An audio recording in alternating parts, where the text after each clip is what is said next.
Protests have sparked across the country following a shooting between an ICE agent and a woman in Minnesota named Renee Good. Good was killed in the shooting. Thank you for joining us. Today, outside of the Angelina County Courthouse, the group came together as part of the National ICE Out protests. Our Olivia Hartpence was there. Point where we're going to see more and more of this. I think we're starting to see the change. We're starting to see that growth.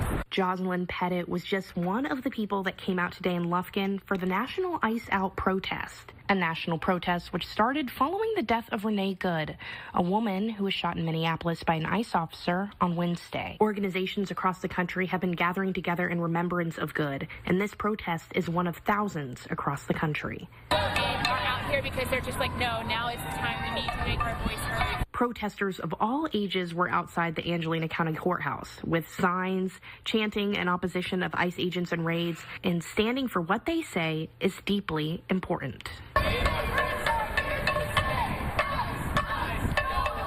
And reviews from community members driving by were mixed. While some cars honked in support and rolled down their windows to cheer the crowd on, others drove by shouting profanities and expressing their dismay for the protest. Pettit says she received more negative responses from this protest than she did from the No Kings protest held in the same spot this past October. However, both then and now, there was no law enforcement present and no issues. This also comes at the heels of a Texas law that went into effect January 1st, requiring sheriffs that operate jails to formally cooperate with ICE agents and carry out immigration enforcement. With moments of silence for Renee Good, as well as musical tribute, protesters said they were there to fight for immigrant rights.